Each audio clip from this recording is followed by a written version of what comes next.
नमस्कार, स्वागत है न्यूज इंडिया देख रहे हैं आप और आपके साथ मैं हूं नितीशा बंसल। बात करेंगे उत्तराखंड से जुड़ी खबरों की। उत्तराखंड बीजेपी की दिल्ली में अहम बैठक होने जा रही है। केंद्रीय नेतृत्व की मौजूदगी में होगी ये बैठक। बीजेपी उत्तराखंड कोर ग्रुप की 5 बजे होने जा रही है ये बैठक और प्रदेश के सभी 70 सीटों पर मंथन किया जाएगा। केंद्रीय नेतृत्व से प्रत्याशियों के नाम को लेकर चर्चा की जाएगी। तो ये बड़ी खबर हम आपको बता रहे हैं। उत्तराखंड में किन प्रत्याशियों के साथ चुनावी समर में उतरा जाए, इस पर आज मंथन होने जा रहा है। शाम 5 बजे बीजेपी उत्तराखंड कोर ग्रुप की आज दिल्ली में बैठक होने जा रही है और केंद्रीय नेतृत्व में ये बैठक होगी। तो ये बड़ी खबर हम आपको बता रहे हैं। उत्तराखंड बीजेपी की दिल्ली में आज अहम बैठक होने वाली है। केंद्रीय नेतृत्व की मौजूदगी में ये बैठक होगी। चुनाव समिति की बैठक में पूरी चर्चा हुई 70 विधानसभाओं पर। उसमें सर्वसम्मति से लास्ट में सब पे चर्चा होने के बाद जो केंद्र को पैनल भेजा जाएगा और पैनल बनाने का अधिकार प्रदेश अध्यक्ष और मुख्यमंत्री और संगठन मंत्री को दिया गया है। वो सब पैनल बना के हम लोग केंद्रीय नेतृत्व से डिस्कशन करेंगे। जो कैंडिडेट होगा यानी कि जो उस परिस्थिति में फिट बैठ रहा होगा उसका चयन होगा। कांग्रेस के किशोर उपाध्याय भी आपकी पार्टी से मिलकर गए थे, क्या उनको भी टिकट दिया जाएगा? नहीं, अभी कोई ऐसी बात नहीं। चलिए, आज अभी पहले बैठक होगी, उसके बाद बैठक तय समय पर हो जाएंगे सब।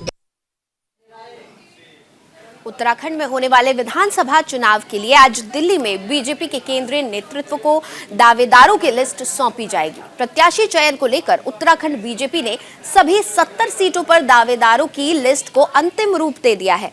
बता दें कि चुनाव समिति की बैठक में चर्चा के बाद इस पर मोहर लगाई गई। ये सूची देखकर आज प्रत्याशियों के संबंध में केंद्रीय संसदीय बोर्ड निर्णय लेगा। कई सीटें हैं जिन पर स्थिति पूरी तरह से साफ है और कई ऐसी सीटें हैं जहां माना जा रहा है कि उत्तराखंड बीजेपी के 15 से 20 सिटिंग विधायकों के टिकट कटने के साथ ही 21 जनवरी को लिस्ट जारी होने की संभावना है।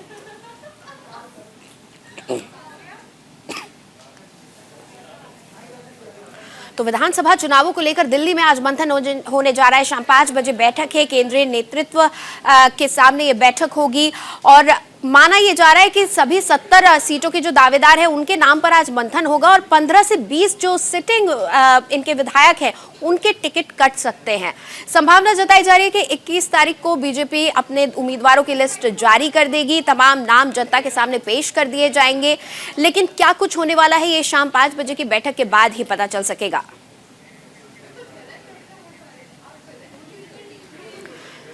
और अब हम ग्राफिक्स के माध्यम से आपको बताएंगे कि किन सीटों पर स्थिति साफ है, क्या कुछ चल रहा है। तो जिन सीटों पर स्थिति साफ है, हम बताएं खटीमा से मुख्यमंत्री पुष्कर सिंह धामी चुनाव लड़ने जा रहे हैं और पौड़ी में हालांकि अभी स्थिति साफ नहीं है कि पौड़ी से कौन सा उम्मीदवार चुनावी समर में उतरेगा, बीजेपी का चेहरा कौन बनेगा। वहीं कोटद्वार की भी स्थिति अब तक साफ नहीं हो पाई है। लेकिन अगर बात करें सतपाल महाराज की, तो चौबट्टा खाल से सतपाल महाराज चुनाव लड़ने जा रहे हैं, ये साफ हो चुका है, ये तय है। तो इसी तरह से अगर बंशीधर भगत की बात करें तो कालाडूंगी से वो चुनावी समर में उतरेंगे और थराली से जो है स्थिति अभी साफ नहीं है कि क्या कुछ वहां पर होगा। इस तरह से हम आपको बता रहे हैं कि कौन कौन सी सीटों पर लगभग स्थिति साफ है। बात करें रेखा आर्या की, तो सोमेश्वर से चुनावी समर में उतरने की उनकी पूरी संभावना है, लेकिन कर्णप्रयाग से कौन बनेगा बीजेपी का चेहरा, ये अभी तक साफ नहीं हो पाया है। वहीं अगर गणेश जोशी की बात करें तो मसूरी से वो बीजेपी का चेहरा बन सकते हैं, मसूरी से चुनाव लड़ सकते हैं गणेश जोशी। और घनसाली से अभी तक कौन प्रत्याशी चुनावी समर में उतरेगा, इस बात पर कोई नाम सामने नहीं आया है। चुनाव समिति की बैठक में पूरी चर्चा हुई 70 विधानसभाओं पर। उसमें सर्वसम्मति से लास्ट में सब पे चर्चा होने के बाद जो केंद्र को पैनल भेजा जाएगा और पैनल बनाने का अधिकार प्रदेश अध्यक्ष और मुख्यमंत्री और संगठन मंत्री को दिया गया है। वो सब पैनल बना के हम लोग केंद्रीय नेतृत्व से डिस्कशन करेंगे। चुनाव समिति और मेरे सहयोगी संजय पुंडर सीधा जुड़ चुके हैं हरिद्वार से मेरे साथ। संजय, 15 से 20 सिटिंग विधायकों के टिकट कटने की बात है, लेकिन कुछ सीटें ऐसी भी हैं जहां पर स्थिति साफ नजर आ रही है कि संभावित जो सीटें जैसे खटीमा है या फिर सतपाल महाराज की बात करिए, कुछ बड़े चेहरे हैं और सीटें भी साफ है लगभग कि इन्हें कहां से चुनाव लड़वाया जाएगा। देखिए नीतीशा, लगातार ही भारतीय जनता पार्टी चिंतन मंथन कर रही है। आपने देखा है कि बीते दिन जिस तरह से उत्तराखंड में कोर कमेटी की बैठक भी हुई थी, उसमें खुद मुख्यमंत्री पुष्कर सिंह धामी और प्रदेश अध्यक्ष मदन कौशिक समेत तमाम बड़े नेता यहाँ मौजूद थे। हालांकि इनमें साफ देखा गया है कि जिस विधायक की स्थिति क्लियर नहीं है, उनकी छवि अच्छी नहीं है, तो कहीं ना कहीं पार्टी कई विधायकों के इस बार जो सिटिंग विधायक है उनके भी कहीं ना कहीं टिकट काट सकती है। तो ऐसे में लगातार ही हाईकमान द्वारा भी बैठकें की जा रही है और आज जिस तरीके से दिल्ली में केंद्रीय नेतृत्व में बैठक होनी है, तो उसमें साफ हो पाएगा कि उत्तराखंड की 70 विधानसभाओं सीटों पर किनके टिकट होने। हालांकि जिस तरह से लगातार ये भी कयास लगाए जा रहे हैं कि जो इस बार उत्तराखंड में 70 में से कई 15 से 20 जो सिटिंग विधायक है उनके भी टिकट कट सकते हैं। हालांकि तमाम देखा है कि हमने लगातार ही दावेदार भी एक के बाद एक दिल्ली में डेरा जमाए हुए हैं। अब देखने वाली बात होगी टिकट किनके होते हैं और टिकट होने के बाद ये भी संभावित है कि कुछ जो दावेदार है वो बगावत कर सकते हैं। तो उसके लिए भी कहीं ना कहीं जो पार्टी है वो भी एक टीम गठित कर रही है। हालांकि इस टीम में कई सांसद भी शामिल होंगे तो कहीं ना कहीं डैमेज कंट्रोल करने का काम करेंगे। तो साफ कहा जा सकता है कि अब से 1 से 2 दिन के बाद ये साफ हो पाएगा कि कहां से किसका टिकट होना है। हालांकि चुनावी 2022 को लेकर भारतीय जनता पार्टी लगातार ये जो युद्ध स्तर पर तैयारियां कर रही है। संजय, 21 तारीख को लिस्ट घोषित कर दी जाएगी, नाम घोषित कर दिए जाएंगे, ऐसी संभावना जताई जा रही है। लेकिन खबरें ऐसी भी थी कि आज अमित शाह भी इस मीटिंग में शामिल हो सकते हैं और अमित शाह की तरफ से हामी भरी जाएगी। देखिए लगातार ये बैठक की जा रही है क्योंकि टिकट बंटवारा बहुत अहम हो जाता है। एक विधानसभा से कई दावेदार हैं, तो ऐसे में किनको टिकट मिलेगा इसमें इसी को लेकर होगी। हालांकि इस बैठक में पार्टी के कई दिग्गज नेता रहेंगे और खुद अमित शाह भी इस पार्टी के इस बैठक में शामिल होंगे। तो साफ कहा जा सकता है कि टिकट बंटवारे को लेकर लगातार ही भारतीय जनता पार्टी बैठक कर रही है। हालांकि 1 से 2 दिन बाद जिस तरीके से भारतीय जनता पार्टी ने कहा था कि आगामी 21 जनवरी को अपनी जो पहली सूची है वो जारी कर देंगे। अब देखने वाली बात होगी किस तरह से टिकट का बंटवारा करती है और जो दावेदार है अगर वो कितना बगावत करते हैं, कहीं ना कहीं भारतीय जनता पार्टी की इस पर भी नजर बनी हुई है। हालांकि जिस तरह से सूत्रों की माने तो लगातार जीत के फॉर्मूले पर भारतीय जनता पार्टी कार्य कर रही है, क्योंकि कहीं ना कहीं 60 पार का जो लक्ष्य है वो भारतीय जनता पार्टी किस तरह हासिल करती है तो आने वाला वक्त ही बताएगा। लेकिन टिकट बंटवारे को लेकर लगातार ही चिंतन मंथन किया जा रहा है। बिल्कुल संजय, बीजेपी बहुत संजीदगी से लेती है अपने टिकट बंटवारे को और वही हमें उत्तराखंड में भी देखने को मिल रहा है कि सोच समझकर तमाम पार्टियों के चेहरों को का आकलन करने के बाद अपने पत्ते खोलती है बीजेपी।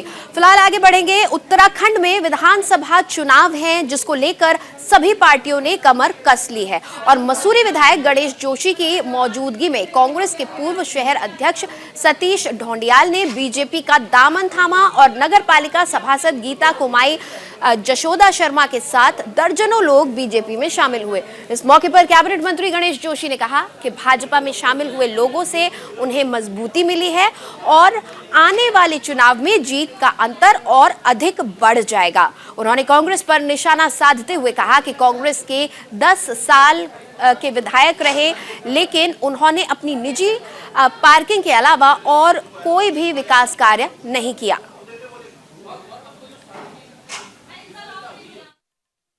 वर्तमान परिस्थितियों को देखते हुए, चाहे वो देश की परिस्थिति हो, चाहे प्रदेश की हो, चाहे मसूरी की परिस्थिति हो, इन परिस्थितियों को देखते हुए ये लगा कि आज के तारीख में जो हमारे विधायक गणेश जोशी जी हैं उनका जो अपना कार्यकाल पिछले 10 वर्षों का रहा वो अपने आप में एक बहुत बढ़िया कार्यकाल रहा।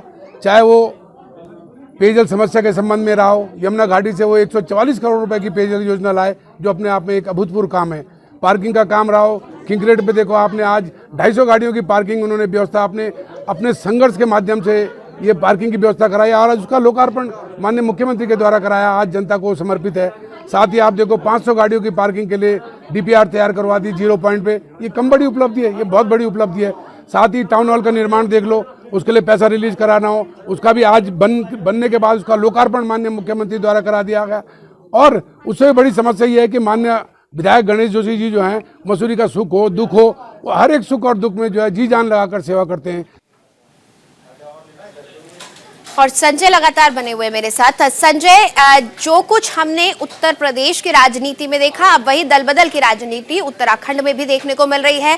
कई और चेहरों के बारे में भी खबरें आ रही थी कि बीजेपी का दामन थाम सकते हैं।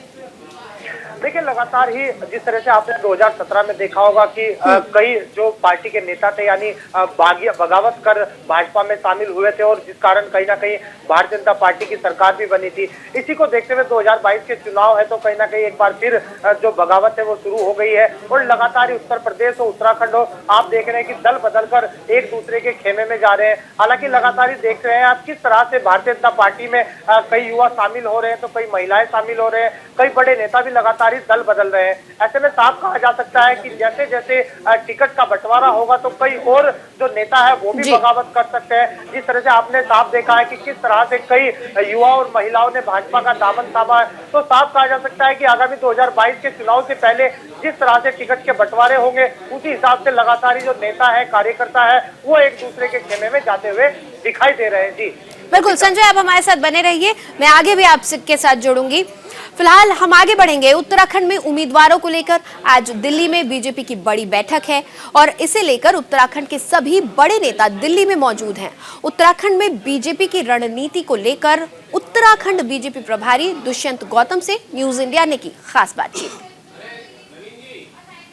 उत्तराखंड के अंदर बीजेपी के टिकटों को लेकर आज दिल्ली के अंदर बड़ी बैठक है। बातचीत करने के लिए हमारे साथ प्रदेश प्रभारी दुष्यंत गौतम जी है। सर, कल भी एक देहरादून में बैठक हुई है, कितने नामों पर सहमति अभी तक बन चुकी है और आज जो उस बैठक में चर्चा होगी?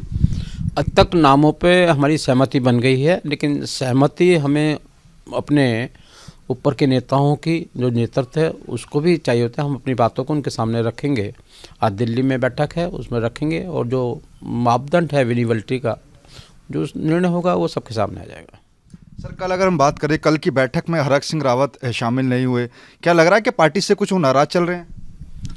नहीं, ऐसे तो अजय भट्ट जी भी नहीं थे बैठक के अंदर, अपने जो हमारे पूर्व अध्यक्ष हैं वो भी बहुत लेट आए थे। ये विषय नहीं है और हरक सिंह जी हमेशा हमसे खुशी रहते हैं, अनेक सुझाव भी वो देते हैं। प्रधानमंत्री की रैली में दे उनका उत्साहिक भाषण भी आपने सुना होगा।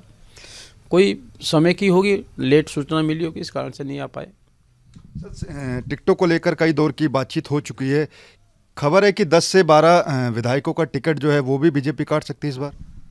देखिए कि टिकट काटना या जोड़ना रिपीट करना ये उस पर आधारित है कि विनिवलिटी क्या है और वो सब चीज़ों को लेके आज हम अपने नेतृत्व से मिलेंगे और नेतृत्व निर्णय करेगा। विनिवलिटी की सरकार चलाना और चुनाव में जीतना, संगठन चलाना और चुनाव में जीतना सब अलग अलग चीज़ें हैं और सरकार चलाने के लिए विधायक की आवश्यकता है और विधायक विनिवलिटी पर डिपेंड करता है। इसलिए फर्स्ट प्राथमिकता विनिवलिटी और हमारी विचारधारा। सर, आखिरी सवाल होगा क्योंकि इस बार आम आदमी पार्टी भी चुनावी मैदान पे है, तो आपको क्या लग रहा है कि बीजेपी की सीधी टक्कर कांग्रेस से है या आम आदमी पार्टी भी बीच में रेस में है कहीं? नहीं, आम आदमी पार्टी तो विश्वसनीयता खो चुकी है। दिल्ली के अनेकों उदाहरण उत्तराखंड की गलियों के अंदर चल रहे हैं जो लगातार झूठ बोलता रहा हो।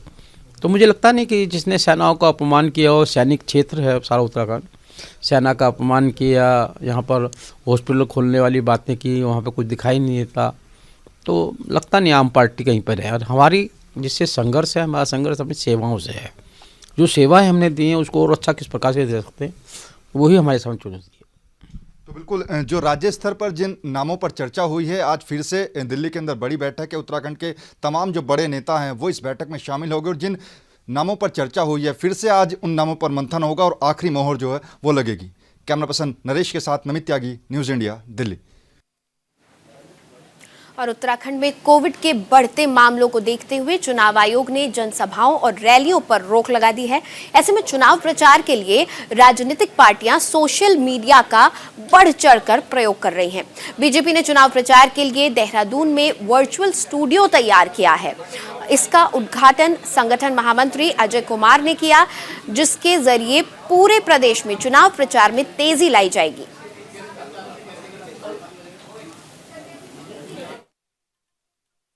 कई गांव हैं वो बूथ नहीं है, बूथ में कहीं ना कहीं कनेक्टिविटी है, तो हमने कहा है कि जिस एरिया में कनेक्टिविटी नहीं आ रही है वो ऐसे स्थान को चुन लें बूथ के कार्यकर्ता, जहां पर वो बैठ करके अपना हमारे पार्टी के रैलियों में प्रतिभाग कर सकते हैं या बैठकों में प्रतिभाग कर सकते हैं। ये हमारा लगातार चल भी रहा है। कई गाँव हैं।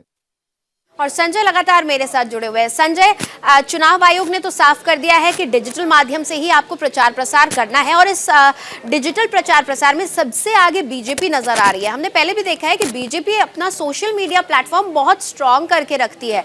क्या लग रहा है, इस सबका फायदा मिलना तय है?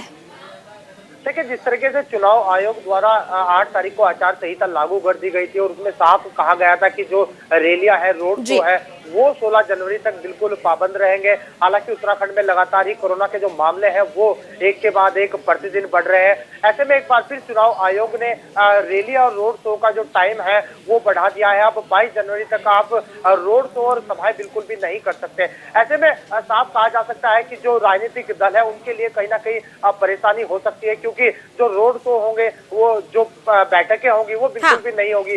हालांकि साफ कहा जा सकता है कि जो रैलियां है या बैठक है वो जिस तरह बिल्कुल प्रतिबंध है, तो कहीं ना कहीं बैठक अब वर्चुअल माध्यम से की जाए, क्योंकि एक बहुत बड़ा अहम हो जाता है चुनाव का प्रचार प्रसार करना। क्योंकि चुनाव में जब आप प्रचार नहीं करेंगे तो पार्टी दावेदार है जो वो कैसे जीत पाएंगे। ऐसे में कहीं ना कहीं भारतीय जनता पार्टी की जो तैयारियां हैं वो युद्ध स्तर पर है। आप देख रहे हैं कि जो इनका सोशल मीडिया प्लेटफॉर्म है वो सबसे ज्यादा स्ट्रॉन्ग दिखाई दे रहा है और भारतीय जनता पार्टी को इसका फायदा भी यहाँ देखने को मिल सकता है। बिल्कुल संजय, आप मेरे साथ बने रहिएगा, आगे भी मैं आपसे चर्चा करूंगी। फिलहाल बात करेंगे 2022 के विधानसभा चुनावों की, जिसमें रणभूमि तैयार है और राजनीतिक दलों में भी टिकटों के दावेदारों को लेकर मंथन किया जा रहा है। और वहीं काशीपुर विधानसभा सीट पर कांग्रेस में दावेदारों की लंबी फहरिस्त है, लेकिन जिताऊ उम्मीदवार की तलाश जल्द ही खत्म होने वाली है। वहीं लंबे समय से काशीपुर सीट से हार का मुंह देख रही कांग्रेस किसको अपना उम्मीदवार घोषित करती है जो हार को जीत में बदल सके, ये देखने वाली बात होगी। बताया है कि करीब करीब 70 की 70 सीटों पर सबके प्रयासों से और मंथन पूरा हो गया है। जो लोग जितने भी नाम आने थे वो सब आ गए हैं, पर अभी भी 1-2 जगह हैं जहां 2 नाम भी हैं, कहीं कहीं तो एक ही नाम है तो उनको फाइनल कर दिया गया है, कहीं कहीं 2-3 नाम भी हैं तो उनको बैठकर सुलझा लिया जाएगा। सभी की राय शुमारी है इसमें, जो भी ये तय हो रहा है। और बस ये है कि मुझे लगता है कि या तो आज रात तक या कल तक इस बात के लिए तय हो जाएगा कि किस किस को टिकट मिलेगा। उधर आम आदमी पार्टी ने उत्तराखंड विधानसभा चुनाव 2022 के लिए प्रत्याशियों की अपनी तीसरी सूची जारी कर दी है, जिनमें लालकुआ विधानसभा से अपने प्रत्याशी चंद्रशेखर पांडे के नाम का ऐलान किया है। आम आदमी पार्टी के उत्तराखंड प्रदेश प्रभारी दिनेश मोहनिया ने लिस्ट जारी की। लालकुआ विधानसभा क्षेत्र के प्रत्याशी चंद्रशेखर पांडे ने कहा कि उनकी प्राथमिकता में लालकुआ विधानसभा क्षेत्र का विकास करना है।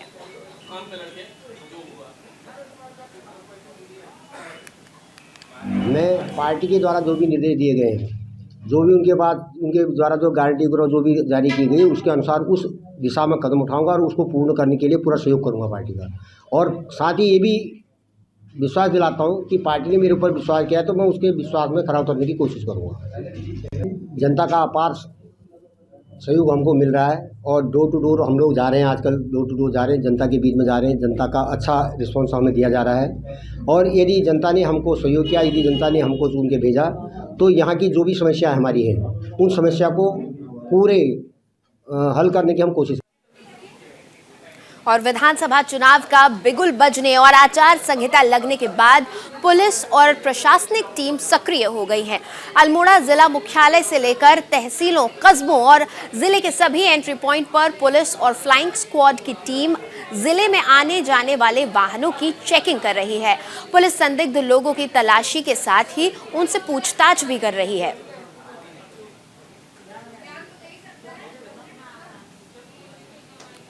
PWD मतदाता हैं और जो हमारे 80+ के मतदाता हैं, उनके लिए इस बारी भारत निर्वाचन आयोग की तरफ से विशेष व्यवस्था की गई है कि उन्हें घर घर जाके ही जो है पोस्टल बैलेट की सुविधा दी जा रही है। तत्क्रम में सभी हमारे जितने भी जनपद के 6 RO साहिबान हैं, उनके द्वारा 12D फॉर्म का वितरण किया जा रहा है। अब हमारे BLOs जो हैं घर घर जाके ये 12D का वितरण करा रहे हैं और उस पे जो भी हमारे PWD या 80+ मतदाता हैं उनकी सहमति ली जा रही है। जैसे ही हमारे पोस्टल बैलेट छपेंगे फिर हमारी यहाँ से निर्वाचन आयोग की टीम्स जाएंगी और घर घर जाके ही जो है वहाँ पे पोलिंग बूथ स्तर पे ही जो है पोस्टल बैलेट दिलवाने की सुविधा दी जाएगी। उधर पूर्व मुख्यमंत्री त्रिवेंद्र सिंह रावत की जनता दरबार के दौरान सुर्खियों में आई शिक्षिका उत्तरापंथ बहुगुणा ने उत्तराखंड क्रांति दल का दामन थाम लिया है। केंद्रीय अध्यक्ष काशी सिंह एरी ने उत्तरापंथ बहुगुणा को पार्टी की सदस्यता दिलाई। विधानसभा चुनाव नजदीक हैं और ऐसे में सभी राजनीतिक दल अपने कुनबे को बढ़ाने की जुगत में जुटे हुए हैं। इसी कड़ी में आज यूकेडी में उत्तरापंथ बहुगुणा शामिल हुई हैं। वहीं उत्तरापंथ बहुगुणा ने कहा कि उत्तराखंड क्रांति दल उनका परिवार है और वो सभी जिम्मेदारियां निभा सकती हैं।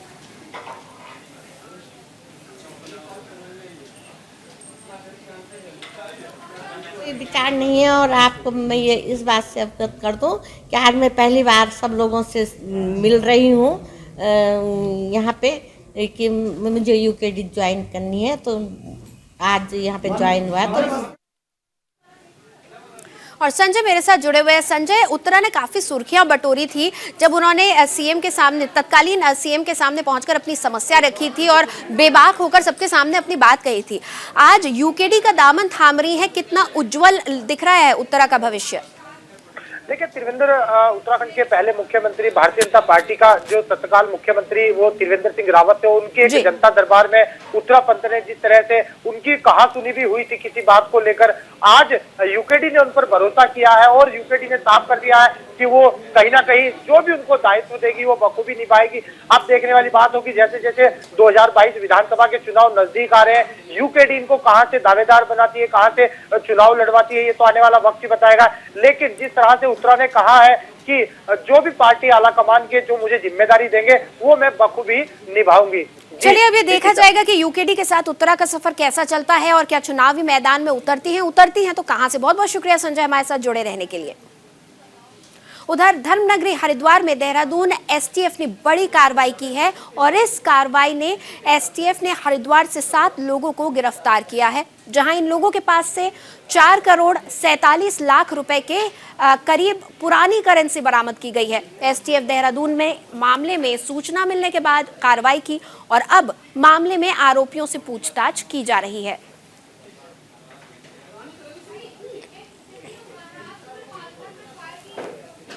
एसटीएफ के द्वारा पूर्व में प्रचलित नोट पकड़े गए हैं जो लगभग 4 करोड़ 47 लाख रुपए हैं।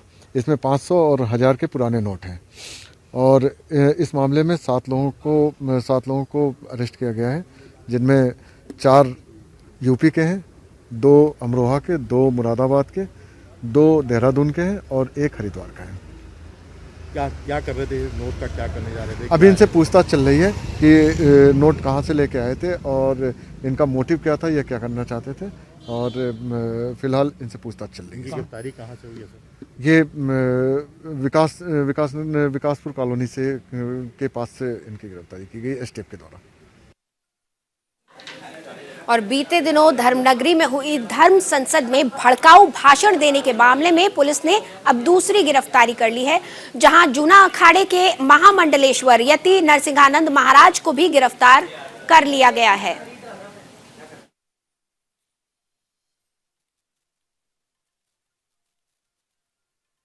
को गिरफ्तार कर जेल भेज दिया है। आपको बता दें कि वसीम रिजवी की रिहाई की मांग को लेकर यति सर्वानंद घाट पर अनशन कर रहे थे और इसी मामले में संत सर्वानंद घाट पर प्रतिकार सभा का आयोजन करने की तैयारी में है।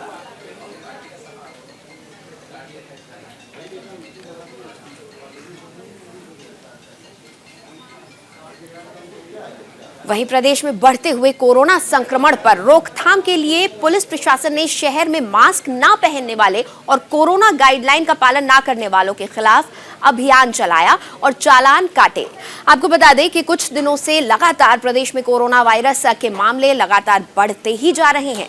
खटीमा में भी 10% पॉजिटिविटी के साथ कोरोना संक्रमण के बढ़ते मामलों के मद्देनजर खटीमा शहर में पुलिस ने मास्क नहीं पहनने वाले और कोरोना गाइडलाइन का पालन ना करने वालों के खिलाफ अभियान चलाया।